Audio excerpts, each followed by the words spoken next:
reforma toca em outras áreas, mas, sobretudo, no campo da religião. Como estava a igreja naquele tempo? Então, esse seria o pano de fundo. Por que Martinho Lutero começou a pensar? Claro que ele foi iluminado nas suas leituras, e eu queria que a gente começasse lendo o texto que foi o pivô para aquele movimento de ser despertado no coração daquele homem, Romanos capítulo 1, versículo 16 e 17. Romanos, a carta de ouro do Martinho Lutero. Ele amava e foi muito confrontado por esta carta. Romanos capítulo 1, verso 16 e 17, foi o texto que é como se Deus tivesse dado uma iluminação maior. Ele começa então a entender coisas que até então estavam obscuras para a sua fé e para o seu entendimento espiritual. No verso 16 de Romanos vai dizer, de Romanos 1, vai dizer assim: pois não me envergonho do Evangelho, porque o Evangelho é o poder de Deus para a salvação de todo aquele que crê, primeiro do judeu e também do grego, porque a justiça de Deus se revela no Evangelho, de fé em fé, como está escrito: o meu justo, ou o justo, viverá pela fé. Pai Santo, fala conosco nessa noite. Mais uma vez te damos graças por essa oportunidade de termos a Bíblia, a palavra de Deus, como a nossa regra de fé e de prática.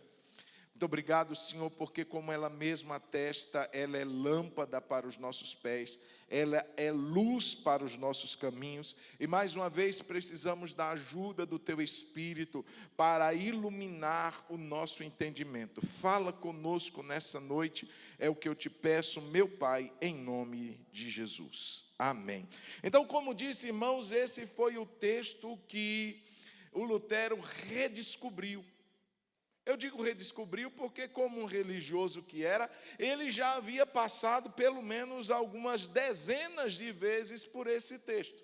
E não é assim conosco. A gente lê a Bíblia, pelo menos deveríamos ler todos os dias. Ser uma prática, um costume.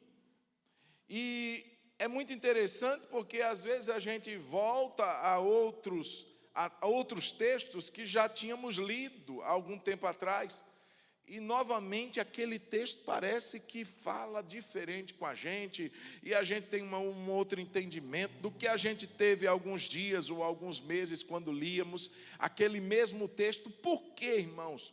Não é porque a palavra, tem gente que usa um versículo que não existe. A palavra do Senhor, já ouvi crente dizendo isso, porque a palavra do Senhor se renova dia após dia. Não existe esse versículo, irmão. São as misericórdias do Senhor que se renovam todas as manhãs. Mas o nosso entendimento é que é iluminado. A palavra é a mesma, irmão. Não é que Deus renova ela todo dia, não. Ele renova o nosso entendimento dela. Ela é a mesma. Amém, irmãos? Só que cada dia a gente, nossa, eu nunca tinha visto isso. Já aconteceu com você?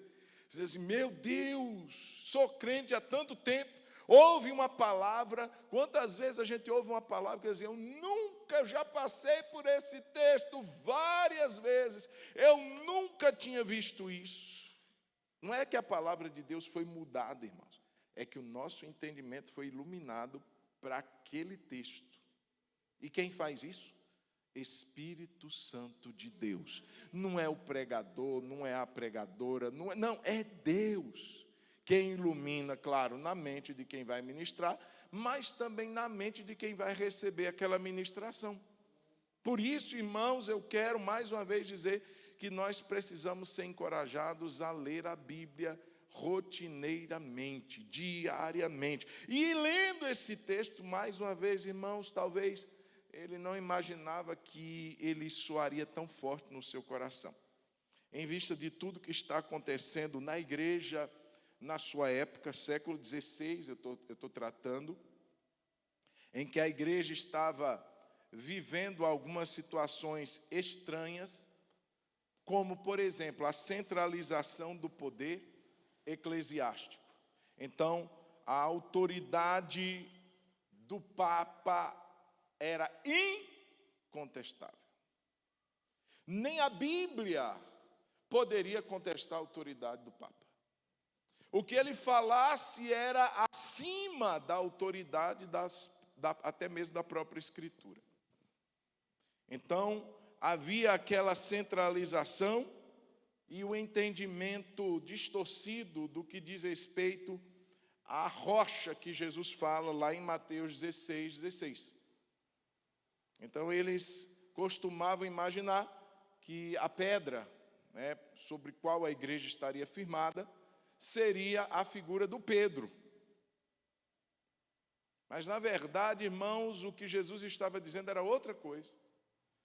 A figura do Pedro foi colocada como a base da igreja. Portanto, colocaram Pedro como o primeiro Papa. E aqueles que seriam seus sucessores teriam a mesma autoridade que ele, então não poderiam ser contestados e outras coisas mais, mesmo quando suas práticas e ensinos contrariassem a Bíblia.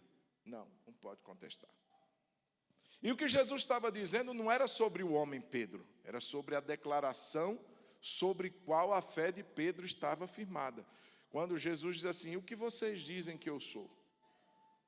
E Pedro então responde para Cristo, ele diz assim: tu és o Cristo. O que é que os homens dizem? Olha, eles dizem que o Senhor é Jeremias, Elias, algum dos profetas. E vocês, o que é que dizem? Pedro recebeu a revelação de Deus sobre quem era Jesus, e ele diz assim: tu és o Cristo, Filho do Deus vivo. És o enviado, és o Messias, o prometido das Escrituras. Então, irmãos, Jesus disse para ele: olha, Pedro, isso não foi o seu entendimento, nem os seus estudos, não foi carne nem sangue, não foram homens que te revelaram, mas o meu Pai que está no céu te deu esse entendimento.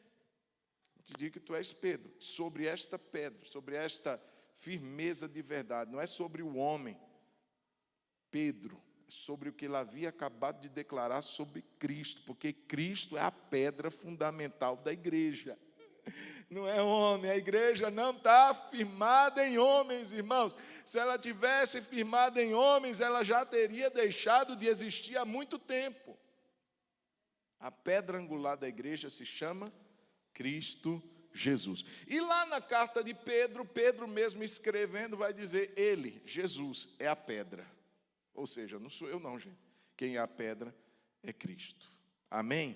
Então, queridos, como a igreja já estava tentando remover Cristo como fundamento, colocando a autoridade máxima, incontestável, centralizado apenas na figura de um homem comum, pecador como todos os outros.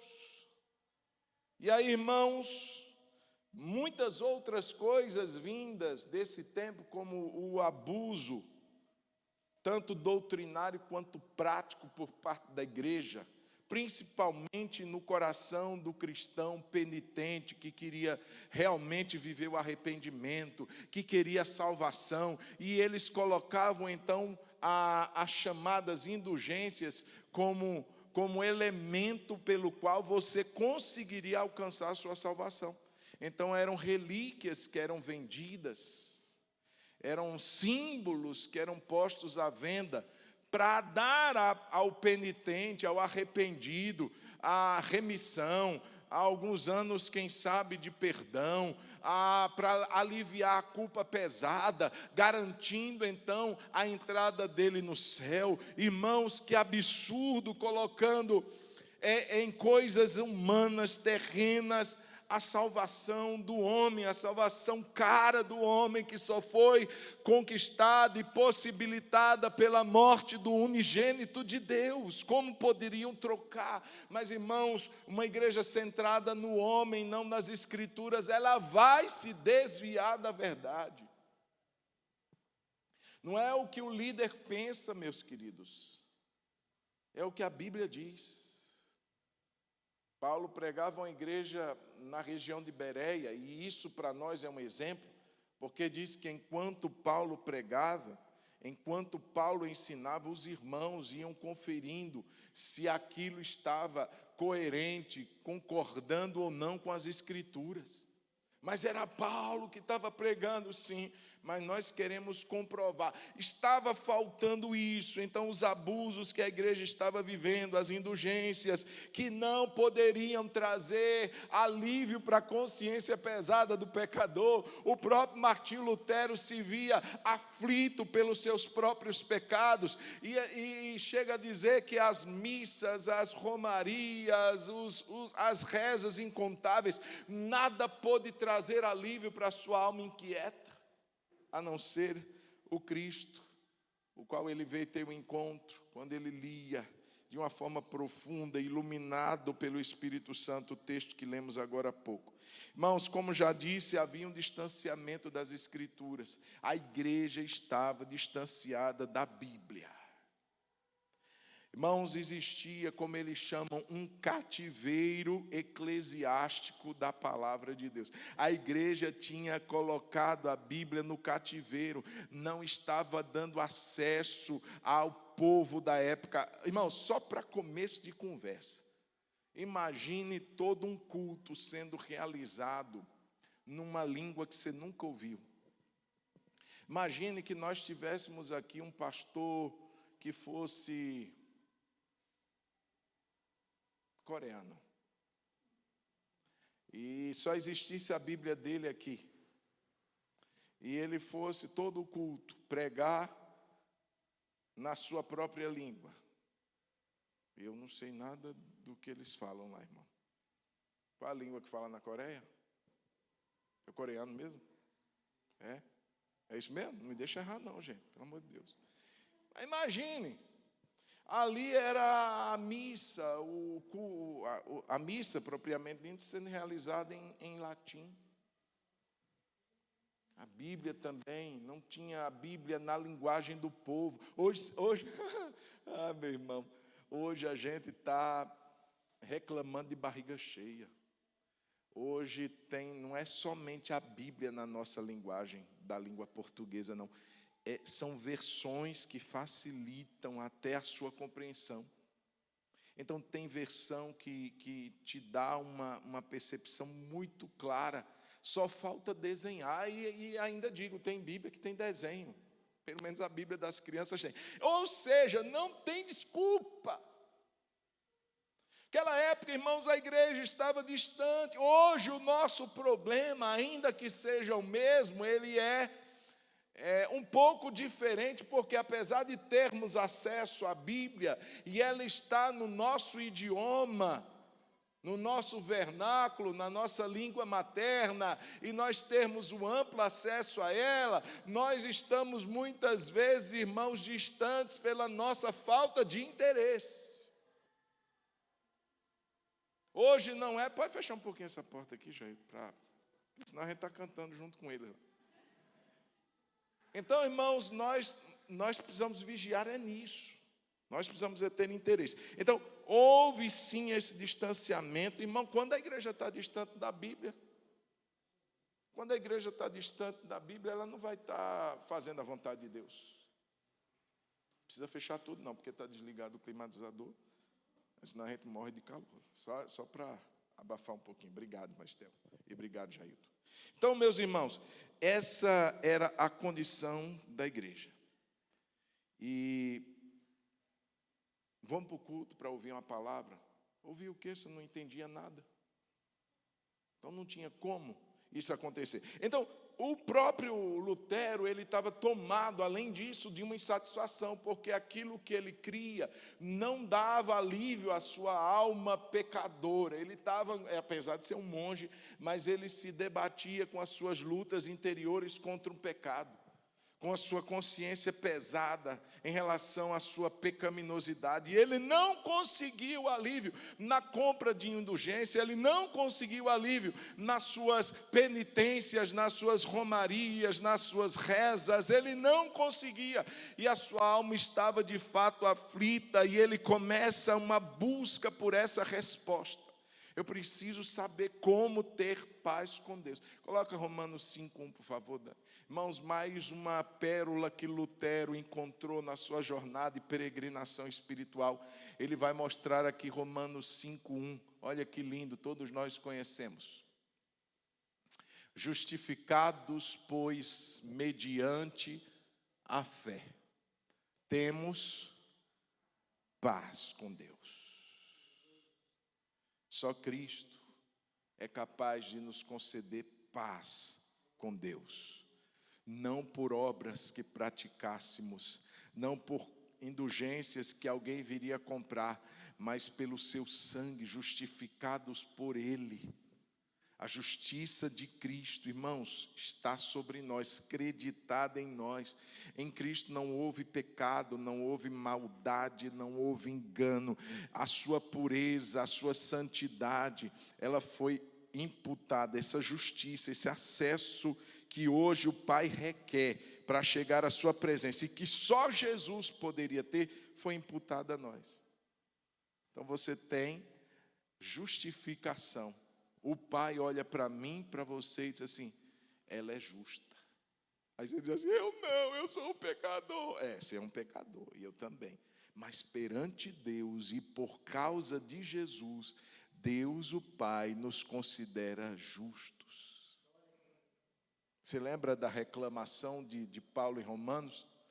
Na verdade, o próprio Deus, através de Paulo, dizendo: não há um justo sequer. Não tem. E de repente a gente lê um texto desse: agora existem justos. Não porque são perfeitos, mas porque Jesus nos deu a sua justiça. Aleluia. Irmãos, e ele encontra esse alívio quando ele lê Romanos, essa descoberta da fé. É a fé, o justo vive pela fé. E ali naquelas suas indagações e questionamentos sobre a igreja, sobre as indulgências, sobre a centralidade da autoridade papal e outras coisas mais, ele faz ali algumas teses, 95 teses para serem refletidas, questionadas e discutidas. E ele vai e afixa aquelas famosas 95 teses. Irmãos, aquilo dali foi para tentar pôr o povo para refletir, para questionar. Tem uma frase que é atribuída a Calbart, que diz assim: uma igreja reformada sempre se reformando. O que é isso? Uma igreja que entende os princípios da Bíblia, ela sempre vai estar se alinhando. Irmãos, nós precisamos, não é que a reforma aconteceu e pronto, está lá na história há 507 anos atrás e não tem nada a ver com a Hebron em 2024. Não, tem tudo a ver conosco. Se nós cremos e vivemos em princípios reformados, da Bíblia, de Cristo, da fé, da graça, da glória de Deus, nós precisamos sempre nos avaliar. Nós estamos ainda alinhados com a fé, ou a gente está substituindo a fé? Ou o meio de salvação está sendo outro? Ou a palavra de Deus está sendo substituída por uma mensagem diferenciada, por uma mensagem coach, por uma mensagem de autoajuda, por uma falta de mensagem, porque tem igreja, como você bem sabe, que não prega mais a palavra de Deus, não prega mais a Bíblia. Então, isso é motivo da igreja repensar e dizer assim: estamos fora, vamos ter que voltar. Então, a proposta dele foi essa: a gente está desalinhado, vamos voltar. Vamos nos realinhar. Claro que ele não ia ser entendido. Ele desafia o sistema político, religioso da época. A igreja estava conformada, gente. A igreja estava adormecida. A igreja estava bem amparada pelo Estado. Constantino, na época, o governo dele favorecia muito a igreja no sentido de trazer uma prosperidade que a igreja não conseguiu lidar com ela. É como se ela estivesse dizendo assim: o reino de Deus já está entre nós. E a igreja se acomoda, a igreja adormece, a igreja passa a viver relaxadamente. Irmãos, isso é um perigo. Nós precisamos estar sempre atentos à nossa prática como igreja. A gente ainda está voltado para Cristo, para os princípios da palavra, está ou não está? Se não está, a gente precisa voltar. Quem está entendendo diz glória a Deus. Então, irmãos, como você sabe, 5 pilares são colocados como a base da reforma protestante. Para você lembrar, quais são os 5 solas? Não é sola de sapato, não. Sola é de somente, unicamente. Não tem outros fundamentos. São, primeiro sola escritura. Diga comigo, somente as escrituras. Então, Martinho Lutero, ele colocou esses chamados solas, esses pilares, somente a escritura. 2 Timóteo 3,16, só para a gente reforçar, no texto bíblico, vai dizer assim, 2 Timóteo capítulo 3, versículo 16. Em que está afirmada a nossa vida de fé como igreja reformada, no sentido de igreja evangélica, de igreja que crê nos princípios da reforma protestante. Primeiro, somente a escritura. Nossa base de vida, de interpretação, de prática, de alinhamento, de pensamento, passa pela Bíblia. Não é o que eu acho, não é a minha experiência, não é o sonho que eu tive antes de ontem, não é a Bíblia, irmão. Eu sonhei, pastor, e foi um anjo, a Bíblia disse até um anjo do céu descer, e trouxeram outro evangelho que não foi esse pregado, seja anátema, seja maldito, amaldiçoado. É só a Bíblia. 2 Timóteo 3,16 vai dizer assim: toda escritura é inspirada por Deus. Se é inspirada por Deus, eu não preciso do que o outro ali acha ou pensa. Eu já tenho o que Deus acha e o que Deus pensa. Na Bíblia Sagrada, toda escritura é inspirada por Deus. E ela é útil para o ensino, para a repreensão, para a correção, para a educação na justiça, a fim de que o servo de Deus seja perfeito. Quer aperfeiçoar a sua vida? É o seu amor pelas Escrituras, é a volta do seu coração para a Bíblia, para que o servo de Deus seja perfeito e perfeitamente habilitado para toda boa obra. Então, a Bíblia como a única fonte de autoridade. Amém? Alguém disse no passado, no tempo em que esses princípios da reforma pipocavam, alguém falou assim: o meu papa é de papel. Ou seja, a minha Bíblia é que define a minha fé. A minha Bíblia, as Escrituras, é o que define a minha conduta. Não é o que o bispo, o pastor, o clérigo, o apóstolo, não, é a Bíblia. O que o homem ensina, seja o professor de criança, seja o pastor, seja o mestre, tem que estar alinhado à palavra de Deus. E isso para nós, irmãos, é um incentivo à leitura pessoal e ao estudo das Escrituras. Eu não posso só me contentar em ler, irmãos, superficialmente, e me dar por satisfeito. Eu preciso começar a me interessar, a estudar, a pesquisar. Eu preciso comprar outras Bíblias de estudo, para poder começar a aprofundar meu conhecimento. Preciso ser despertado nisso. Irmãos, e aí começou, como eu já disse, a reforma possibilitou isso, a Bíblia sendo entregue na língua do povo. Então, Martinho Lutero se dedicou ali a entregar a Bíblia no alemão, para o povo começar a ler no alemão. Em outros lugares, por exemplo, as pregações, elas começavam a ser pregações expositivas. O que é uma pregação expositiva? É deixar que o próprio texto fale. Não é o homem que tem uma coisa, eu quero falar sobre... Uma vez, irmão, deixa eu contar uma coisa para você. Eu estava pregando aqui na antiga congregação, ali onde era o depósito. E eu lembro que eu preguei, e tinha uma irmã sentada, e ela ficava me olhando assim, baixava a cabeça e escrevia, e levantava a cabeça e baixava novamente e escrevia, e eu imaginando que ela estava anotando algumas partes que a mensagem estava trazendo. No final, ela me veio com um papel e me entregou. Disse: pastor, enquanto o senhor ministrava, Deus me deu uma palavra para o senhor pregar. É para eu pregar a mensagem que Deus deu para a irmã? É. Aí eu peguei, irmãos, eu tenho esse papel guardado até hoje. O tema da mensagem para começo de história: o umbigo de Adão. Eu digo: Jesus, eu estava pregando o quê?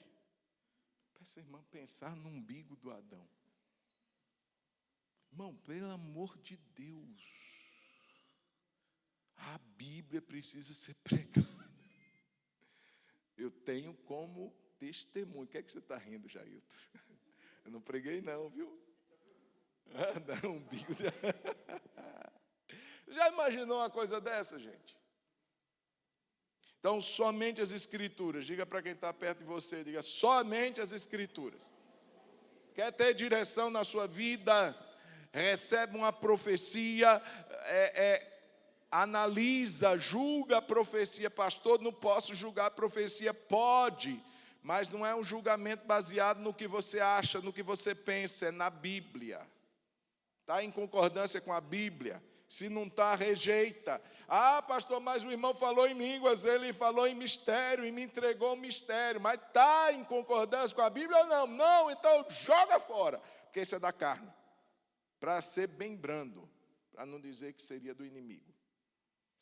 Além de só as Escrituras, um outro princípio da reforma é somente a fé, sola fide. Efésios capítulo 2, versículo 8. Diga: somente as Escrituras. Diga: somente a fé. Olha o que diz Efésios 2, 8. Porque, vamos ler juntos? Porque...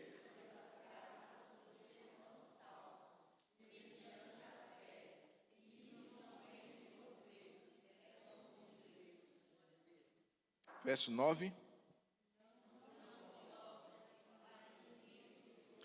Porque pela graça vocês são mediante a fé. Então a fé é o elemento que nos possibilita alcançar a graça.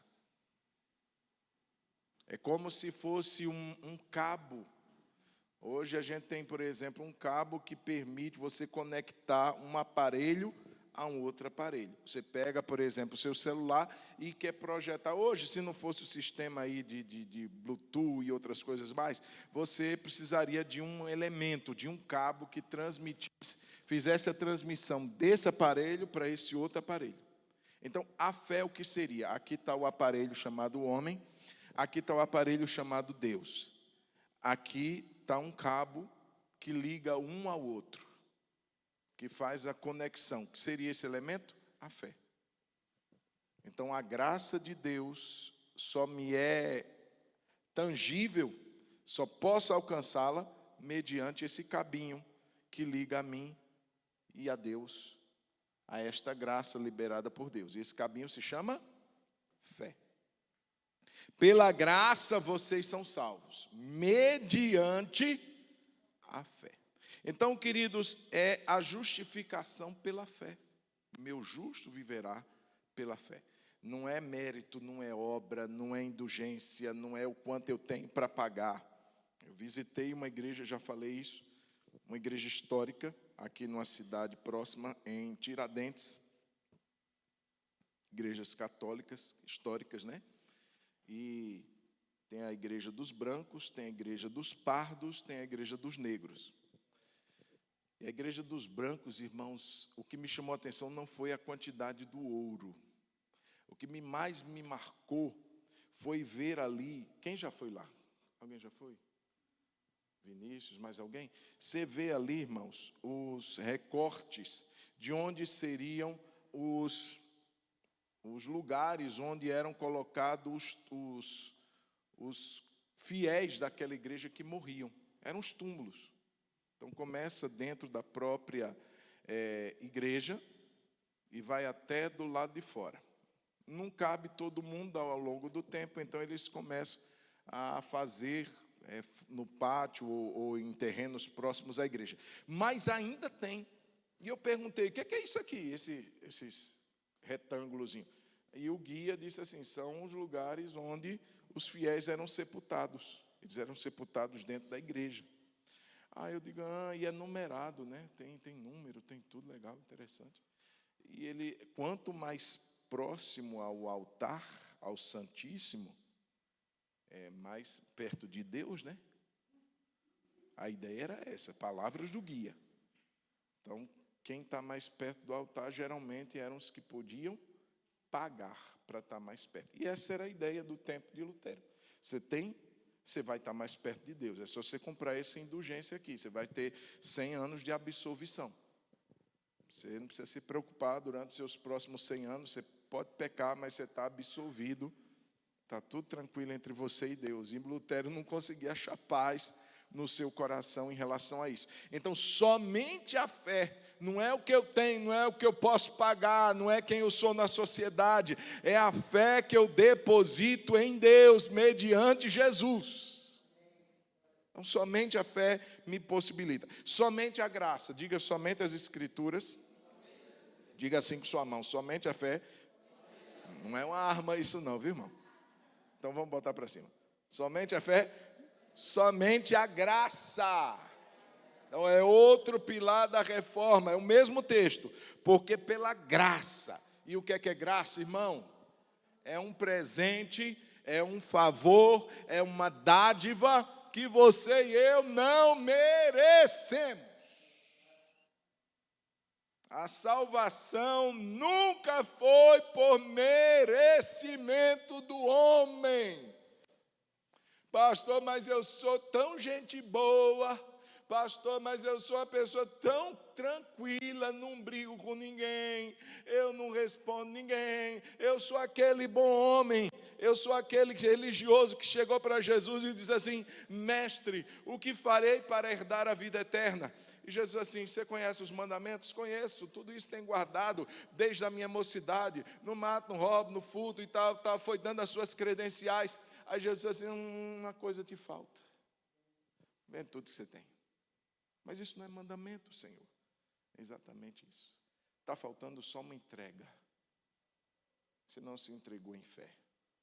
Vende tudo que você tem, dá aos pobres. Não estou pedindo para mim, não. Não estou pedindo para o meu ministério, não. Dá para os pobres. Você, depois de vender, vem e me segue. Eu quero você. Eu não quero seu dinheiro. Olha o que Jesus disse. E aquele homem foi embora triste, porque ele era um homem muito rico. E a riqueza era o Deus da vida dele. Então Deus, ele não concede sua salvação porque a gente tem para dar, porque a gente é bom, porque a gente ora. Pastor, Deus me salvou porque eu sou uma pessoa de oração. Eu sou de jejum. Joia, isso é para o seu crescimento pessoal, nunca foi para a sua salvação. Isso é para a sua vida com Deus, para você se desenvolver em maturidade com Deus, em crescimento com Deus. Mas ninguém nunca foi salvo porque ora 24 horas, nem jejua 40 dias e 40 noites, nem lê toda a Bíblia em uma semana. Não é por isso que a gente é salvo. Quem está entendendo diz amém? Não é pela quantidade da minha oferta, não é pelo valor do meu dízimo, não é pelo que eu faço ou pelo cargo que eu ocupo na igreja, não é pela graça. É um presente que eu não merecia, mas o bondoso e generoso Deus me deu, mediante Jesus Cristo. Amém, irmãos? Então ele está dizendo, gente, só as Escrituras podem nos apontar o caminho. Só a graça pode nos dar a salvação. É o presente de Deus e merecido para nós. E só a fé te dá condições de você acessar esse presente. Mas, além disso, outros dois, somente Cristo, 1 Timóteo 2, capítulo 5, Dani, agiliza seu dedo aí, meu filho. Coloca para a gente, 1 Timóteo capítulo 2, versículo 5. Somente Jesus, somente Cristo. Diga somente Cristo. Olha o que é que ele vai dizer. Porque há um só. Não, vamos lá. Porque há um só e um só entre Deus e a humanidade. Quem é Ele? Cristo Jesus, homem. Só tem um Deus e tem a humanidade. E só tem um que faz a ponte entre um lado e outro. Cristo Jesus. Só Ele.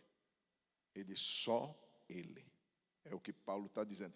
E na época, irmãos, existiam tantas coisas. Por exemplo, irmãos, eu não estou, pelo amor de Deus, me entenda, eu não estou falando mal, nem querendo tacar pedra. Eu estou colocando os princípios da reforma e fazendo uma leitura histórica.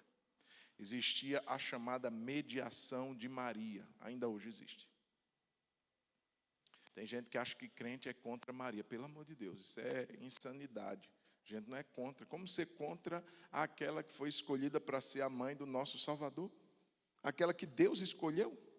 Nós não aceitamos a nossa fé protestante evangélica, não aceita, não é somente a mediação de Maria, mas de nenhuma pessoa, porque a Bíblia diz que só existe um mediador entre Deus e a humanidade, que é Jesus. Existia também, irmãos, as orações dos santos. Então era algo praticado. Você precisa da mediação e da oração intercessória dos santos que morreram. Então existia, irmãos, essa disputa. E vem o Lutero e diz assim, só Cristo. Só há um Deus. Só há um mediador. E o nome dele é Jesus. Você pode dar glória a Deus por isso? Meus irmãos, a própria missa, ela tinha um caráter de sacrifício. Então, o penitente, o fiel que participasse de uma missa, ele estava participando de um sacrifício em favor da alma dele. Toda vez que ele ia a uma liturgia de missa, ele estava oferecendo um sacrifício pela sua redenção. Tem gente que acha até hoje que tem que vir na igreja, no culto, para aliviar sua consciência pecadora. Eu tenho que cumprir minha obrigação religiosa. Meu irmão, se eu venho para um culto, porque eu me sinto obrigado religiosamente, eu não entendi o Evangelho. Eu venho ao culto para encontrar com a graça de Deus os irmãos, celebrar junto com os irmãos, adorar a Deus, ser nutrido juntamente com o rebanho, com a igreja de Jesus. Mas, irmãos, isso não concede salvação para você. Nossa, foi tão bom. Ai, me senti aliviado. Parece que um peso saiu da minha vida, irmão. Não é culto que faz isso, não. É Jesus. Amém ou não? Agora o culto me alegra. Alegrei-me quando me disseram, vamos à casa do Senhor, vamos adorar o Senhor, vamos cultuar o Senhor, vamos encontrar com o irmão, vamos abraçar, vamos sorrir, vamos chorar junto também. Irmão, mas vamos estar junto, porque no céu a gente não vai estar separado, no céu a gente vai estar junto. Mas somente Cristo, somente Cristo, somente Cristo é o nosso mediador. Só Ele. Glória a Ele por isso. E o último pilar, só a Deus glória. Então, esse era o último pilar da reforma, somente a Deus seja a glória. Porque, irmãos, o entendimento é que a vida do cristão, ela tem um propósito. Por que você e eu estamos aqui? Com um único propósito, glorificar a Deus. Amém?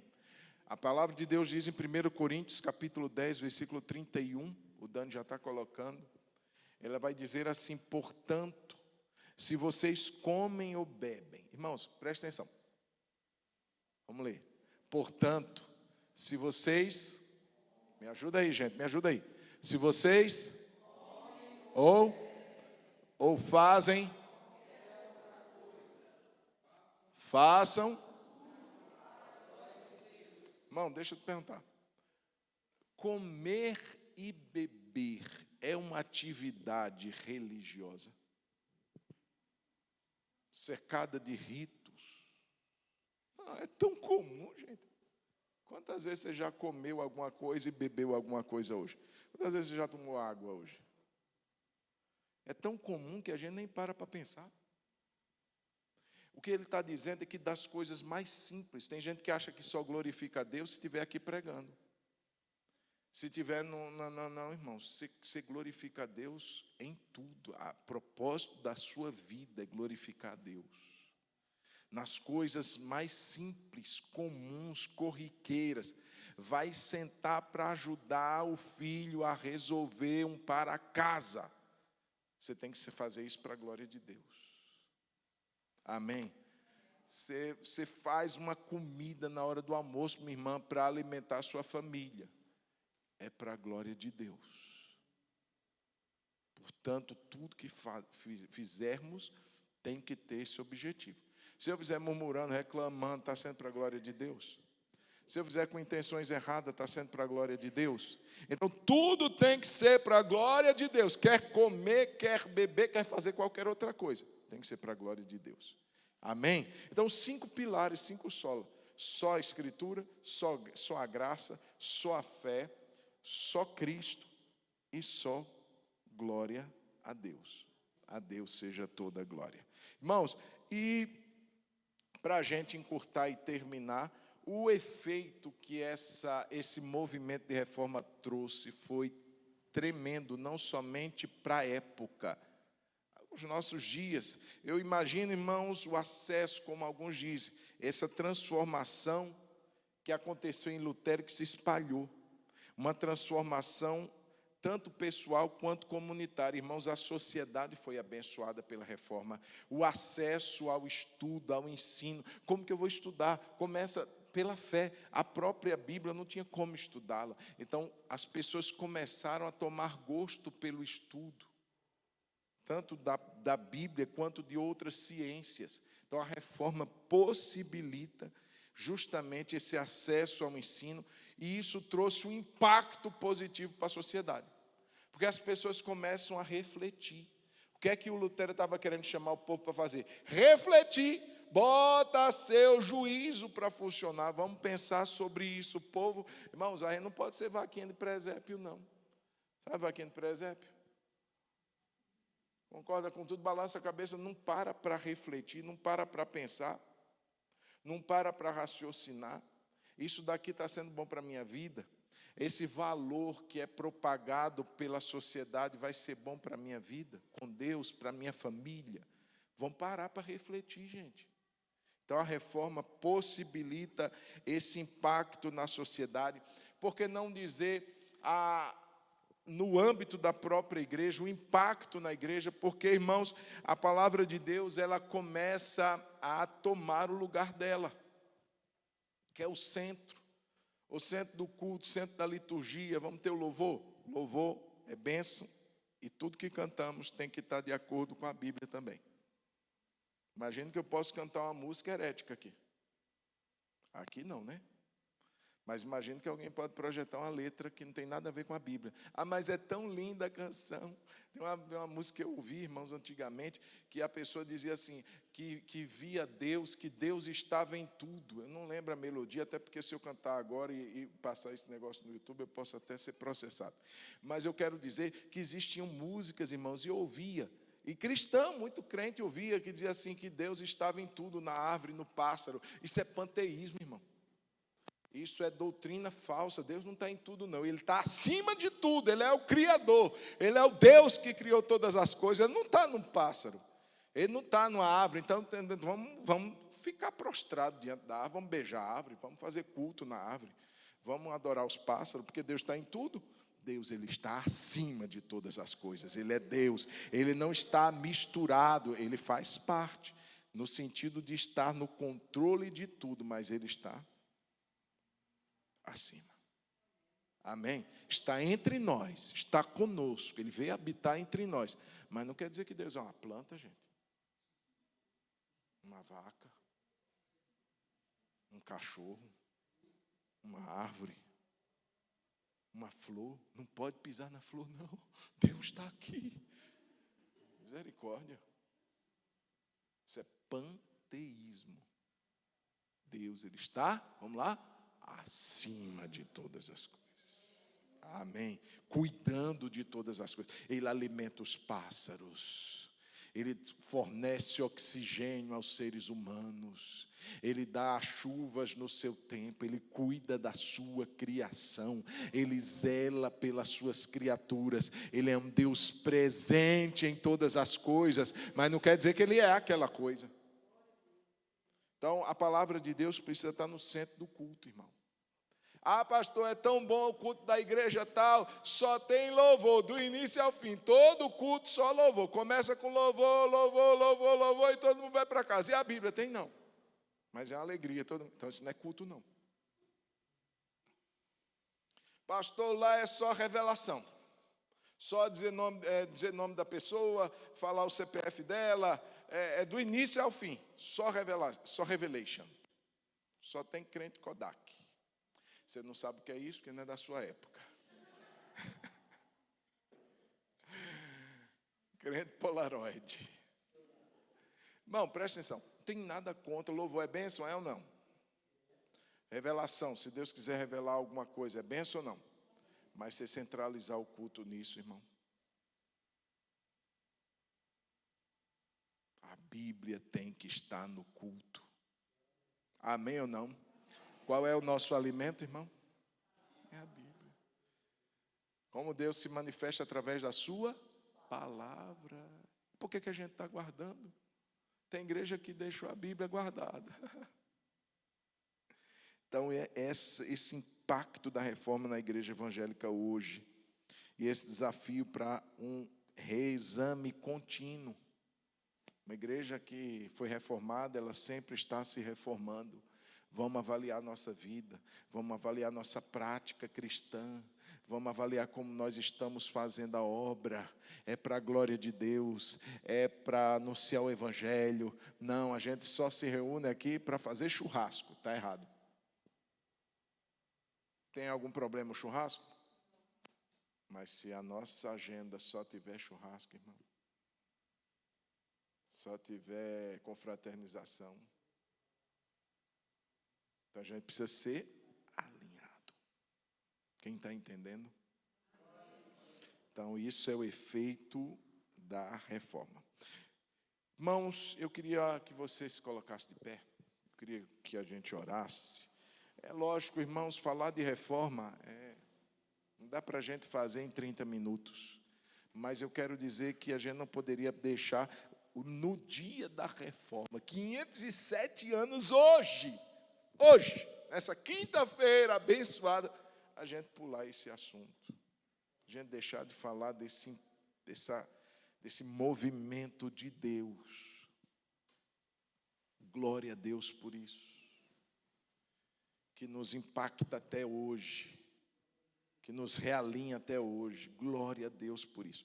Então, pastor, eu queria conhecer mais. Irmão, tem muita literatura aí para você conhecer, os reformadores, quem foram, e o que esse movimento trouxe e para nós hoje. Irmãos, enfim, mas a gente não poderia deixar de falar sobre isso. Pelo menos para te aguçar, para te deixar com vontade de pesquisar um pouquinho mais, de conhecer um pouquinho mais, mas de, sobretudo, dizer que você é alguém que entende isso, que só tem um meio para se chegar a Deus, que é Jesus. Aleluia. Que ninguém pode ocupar o lugar dele. Cadê vamos cantar aquela música para a gente encerrar? Todo o poder te foi dado. Vamos, Kiko? Você conhece essa música? É nova essa música. Quem conhece? Todo o poder. Quem conhece? Todo mundo conhece. Vamos cantar? Cadê o instrumentista? Cadê? Vamos lá, gente. Vamos terminar esse culto cantando essa música? Glória a Deus. Vamos fechar os olhos, dá a mão quem está do seu lado. Vamos fazer uma oração. Vamos orar. Oh Deus. Pai, nosso coração é grato. O movimento, Senhor, da reforma não foi um movimento humano, simplesmente humano. Mas o Senhor estava ali soprando, porque a igreja do Senhor é amada. Meu Deus, e quando o Senhor ver a igreja, meu Deus, tomando um caminho de distanciamento, meu Deus, o Senhor levanta aqueles que têm um coração, meu Deus, inquieto por mais de Ti. Eu quero orar nessa noite agradecendo, meu Deus, pelos 507 anos da Reforma Protestante. Ó Jesus, pelos princípios que foram resgatados, não é que são princípios novos, mas estavam adormecidos, esquecidos. E o Senhor, meu Pai, trouxe-os de volta. O Senhor trouxe esse realinhamento. E eu quero te agradecer pelas vozes que foram, meu Deus, liberadas. E que até hoje, meu Pai, isso impacta a nossa vida de fé. Porque só Jesus, só a graça, só a fé, meu Deus, só a glória do Senhor. Oh, meu Deus, são pilares que nos mantêm como igreja. Ajuda-nos, Senhor, a realinhar o nosso caminho, a percebermos os desvios e voltarmos ao primeiro amor sempre, meu Pai. Em nome de Jesus, nós te exaltamos nessa noite e adoramos o Teu nome. Vamos cantar. Todo poder te foi dado no céu e na terra. Todo poder te foi dado. Aleluia, Jesus. Deus o Pai te exaltou sobre todas as coisas. Oh, Deus o Pai te exaltou.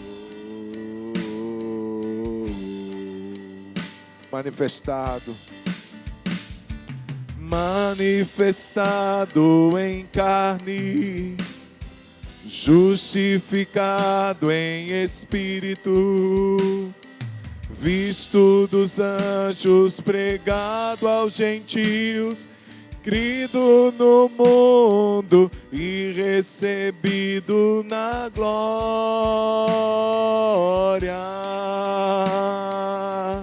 Levantai, ó portas, as vossas cabeças. Levantai-vos, ó entradas eternas, e entrará o Rei da Glória. Quem é esse Rei da Glória? O Senhor forte e poderoso, o Senhor poderoso na guerra. Jesus, vamos declarar o nome dele. Jesus, Jesus, Ele é o Rei, Ele é o Rei, Ele é o Rei da glória. Jesus, declaramos o teu nome. Jesus, Jesus, Ele é o Rei, Ele é o Rei, Ele é o Rei da glória.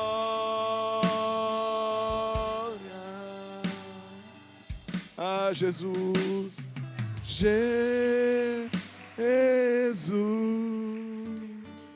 Jesus, Ele é o Rei, aleluia. Oh, Jesus, te adoramos, Jesus. Reconhecemos a tua grandeza, Jesus. Reconhecemos que não há outro nome além do teu nome.